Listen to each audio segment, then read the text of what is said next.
예배에 참석하신 우리 모든 성도들께, 예배를 위해서 봉사하시는 여러 일꾼들께 우리 주님의 축복과 위로가 함께 하시기를 원합니다. 한 못생긴 여인이 있었답니다. 이 여인이 회개할 것이 있다 하여 교회에 찾아와서 목사님과 상담을 했습니다. 목사님, 저는 너무 교만한 것 같아서 상담하기를 원합니다. 무엇이 교만합니까? 저는 아침에 일어나서 거울을 볼 때면 내가 세상에서 제일로 아름답다는 생각이 듭니다. 이 죄를 어떻게 할까요? 목사님이 대답하기를 착각은 죄가 아닙니다. 그랬답니다. 여러분, 우리는 세상에 살면서 저는 착각을 권장하는 사람입니다. 내가 세상에서 하나님이 지으신 가장 잘난 사람이다. 하나님이 나에게 주신 달란트는 세상에서 하나밖에 없는 달란트이다. 여러분, 이런 생각을 하고 살아야 얼굴이 저처럼 이렇게 환해집니다. 그렇지 않으면 항상 부족하다, 모자라다, 나는 왜 이렇게 태어났는가 생각을 해가지고 얼굴을 펼 수가 없는 것입니다. 여러분, 그리스도 예수 안에서 자신을 높이십시오.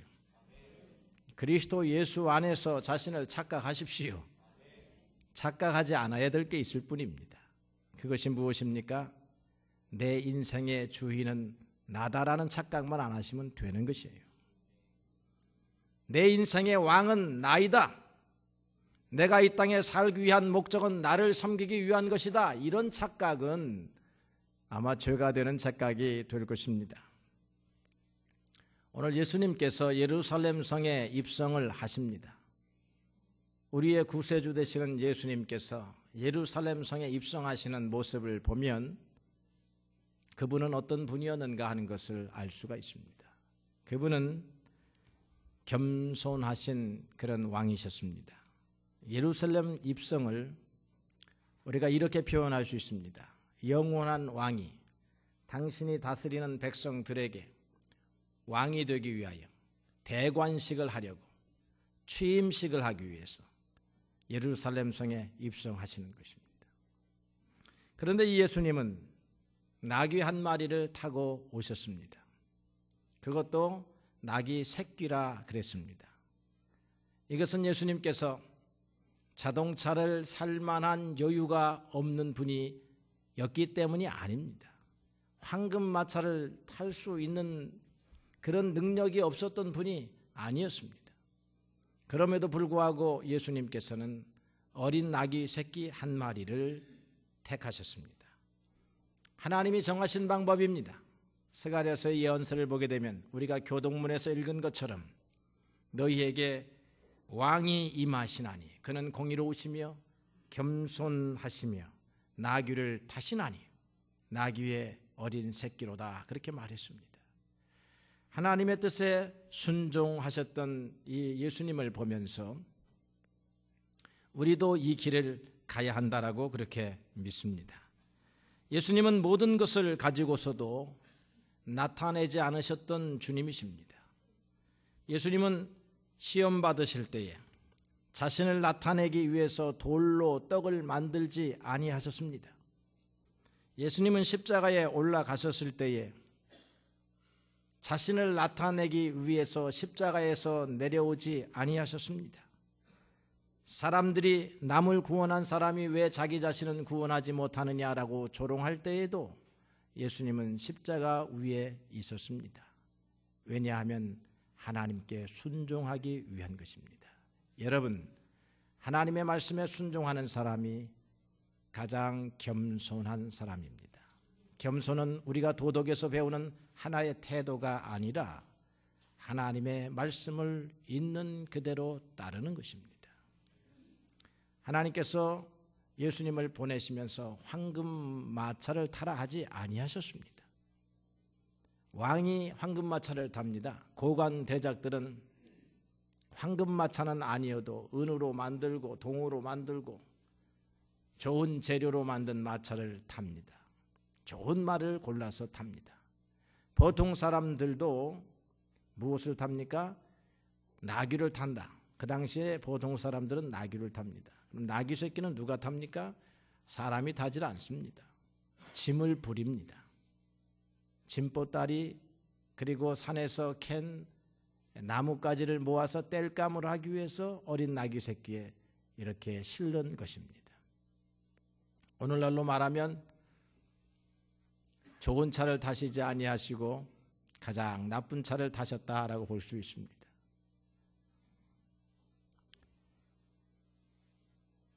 예수님은 기적을 행하시는 능력을 가지신 분이지만 그 기적은요, 완전히 우리 인생들 당신의 백성들을 위해서 사용하십니다.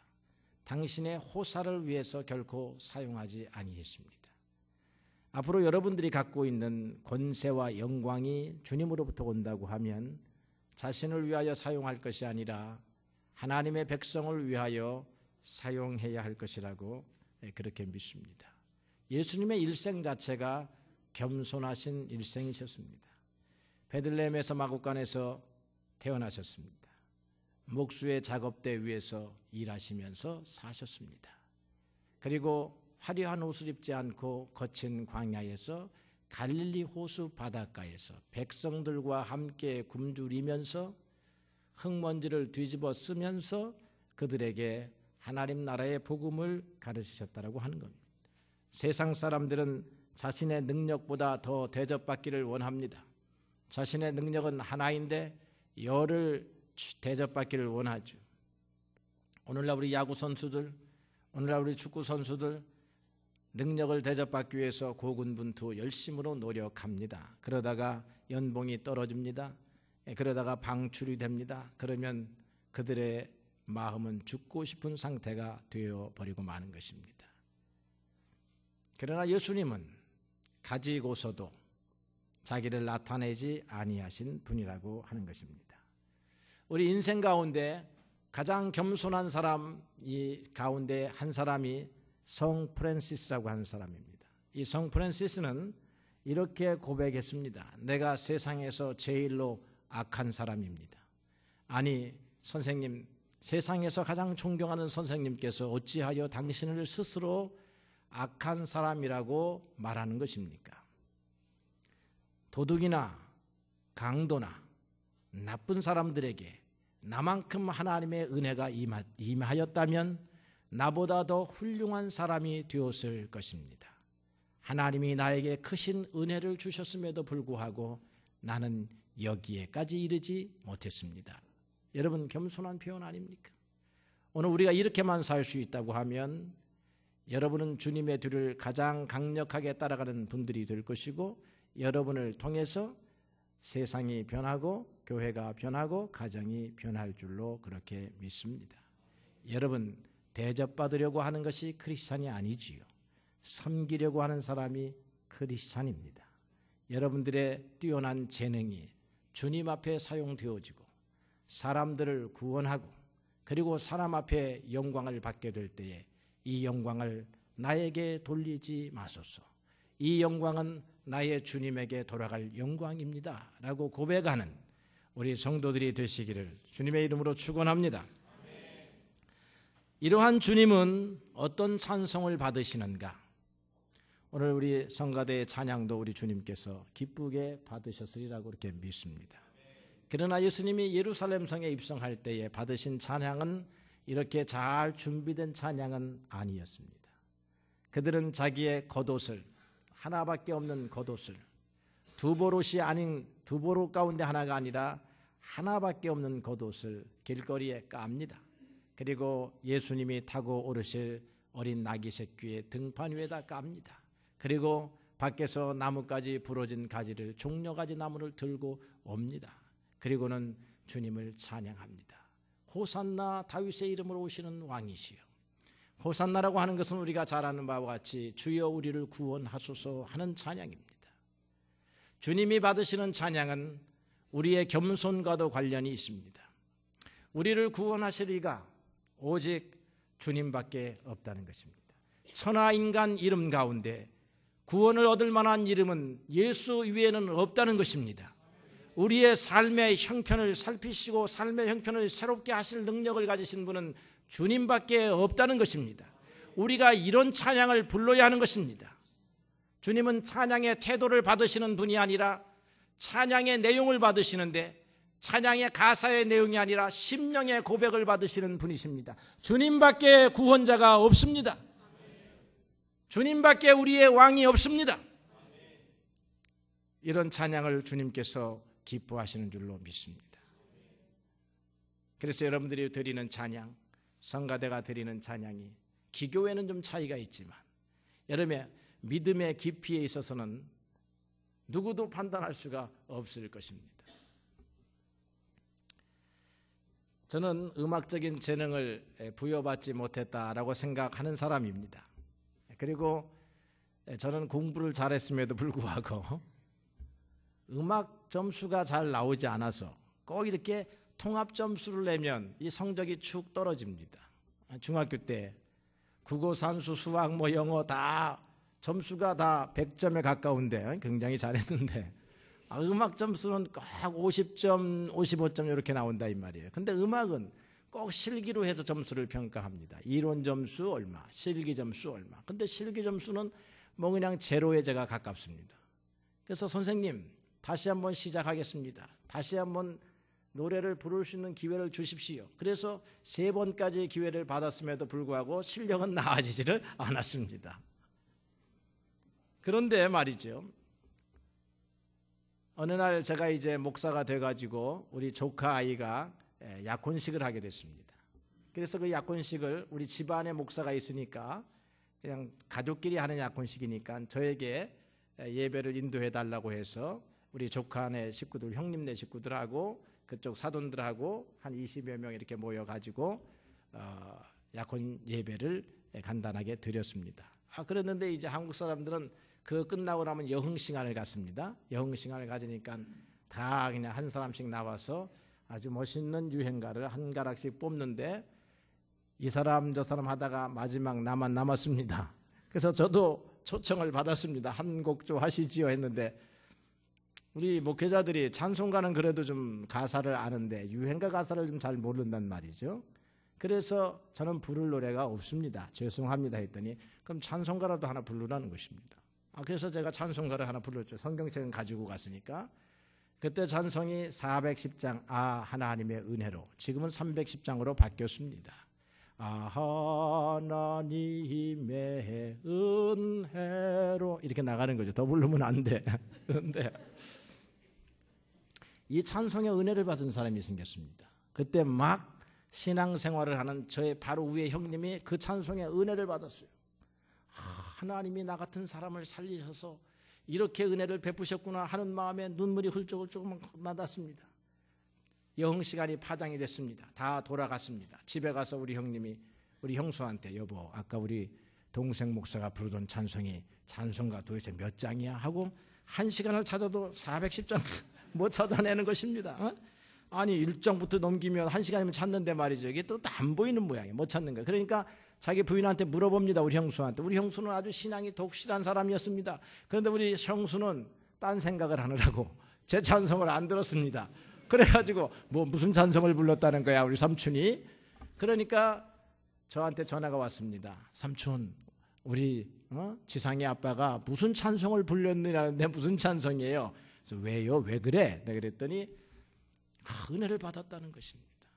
그래서 제가 그때 느꼈습니다. 그때 내가 하나님이 나를 이렇게 사랑하셔서 나 같은 죄인을 살리셔서 은혜를 베푸셨습니다 하는 그런 마음으로 불렀더니 그 찬양에 은혜를 받은 사람이 있다는 것입니다. 옛날에 우리 음악 선생은 은혜를 못 받았는데 우리 형님은 은혜를 받았다는 것입니다. 우리 형님이 부른 내 찬송은 100점짜리다 이 말이지요. 찬송은 그런 것입니다. 하나님이 받으시는 찬송은 그런 것입니다. 우리의 신앙의 고백을 담아서 주님만이 나의 구원자이시며 주님 때문에 내가 살았으며 주님이 오늘 나를 보호하시며 주님이 나를 동행하시는 주님이십니다. 주님께서 얼굴빛을 가리우시면 내가 어디에 서리이까? 이런 찬송. 오늘 이 백성들은 헤롯에게 찬양을 돌리지 아니했습니다. 헤롯에게 우리에게 구원을 베푸소서 하지 않았습니다.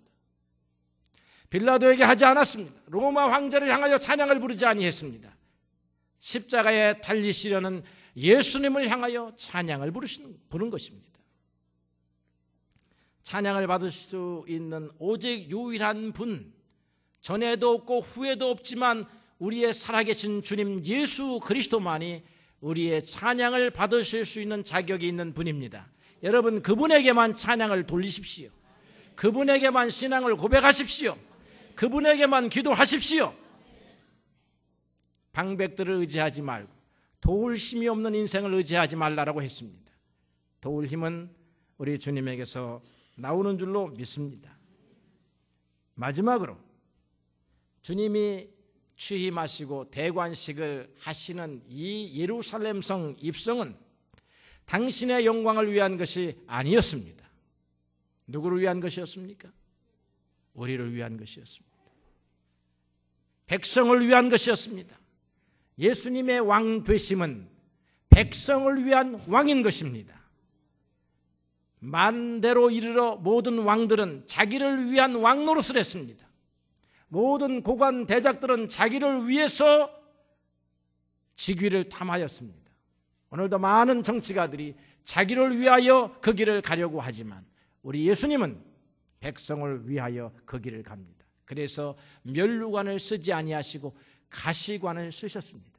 우리가 써야 할 관이 가시관이었습니다.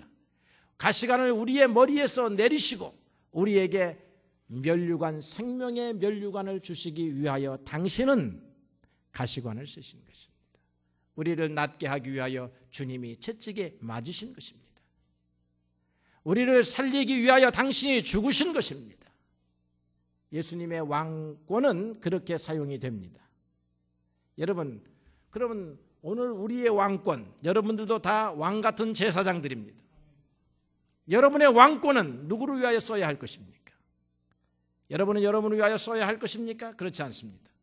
여러분들의 왕 같은 달란트들은 누구를 위하여 써야 할 것입니까? 여러분, 백성을 위하여 써야 하는 것입니다. 하나님의 백성들을 위하여 쓰시는 여러분들이 되시기를 바랍니다. 주님께서 가신 그 길, 그 순환의 길, 그것을 통하여 주님은 우리의 주님이 되셨습니다. 그는 하나님과 근본 본체가 같으셨습니다. 그러나 하나님과 동등됨을 취할 것으로 여기지 아니하셨습니다. 오히려 자기를 비우셨습니다. 종이 되셨습니다.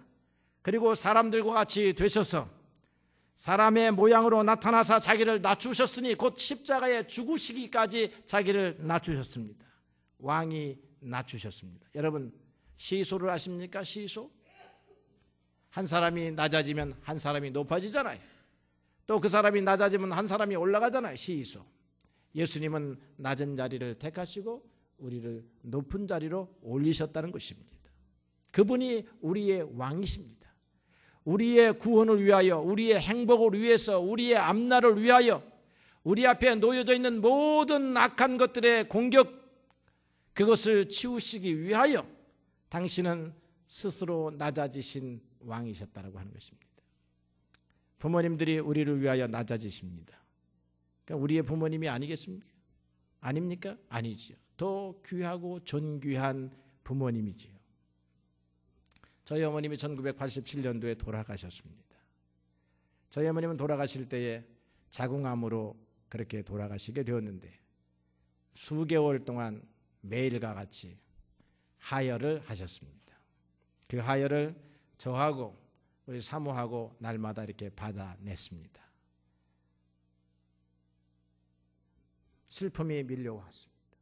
나의 어머니가 이런 고통을 당하다니. 기도하는 가운데 그런 깨달음이 왔습니다. 이 피야말로 이 자식을 위해 살다간, 이 자식을 위해 일생을 고난당한 그러한 증거가 아니겠는가. 이 어머니의 피야말로 자식을 위해서 온몸을 쏟으신 일생의 고난을 표현하는 그런 피가 아니겠는가. 어머니를 생각할 때마다 그 하혈하던 모습이 생각이 납니다. 우리는 그런 사랑을 받았습니다. 그래서 어머니는 가장 존귀한 어머니입니다. 여러분들에게 가장 존귀한 분이 누구입니까? 세종대왕입니까? 이수신 장군입니까? 김일성 장군입니까? 아닙니다. 여러분을 위해서 희생한 사람이 여러분의 영웅 아닙니까? 여러분이 섬겨야 할 분 아닙니까? 여러분을 위해서 수고한 이들이 여러분의 가슴에 남는 인물들이 아닙니까? 우리 주님이 우리를 위하여 그렇게 사셨습니다. 영원한 영웅이요, 영원한 왕이시요. 이런 주님을 우리가 하나님의 은혜로 섬길 수 있게 된 것을 감사합시다. 그리고 이 주님 걸어가신 겸손의 길, 섬김의 길을 뒤따라가는 우리 모든 성도들이 되기를 원합니다. 우리가 섬김의 길을 가는 한 여러분을 통해서 하나님의 구원받는 백성들이 늘어나게 될 줄로 믿습니다. 주님의 놀라우신 은혜가 오늘 이 자리에 참여한 우리 모든 성도들과 가정들에 임하시기를 축원합니다.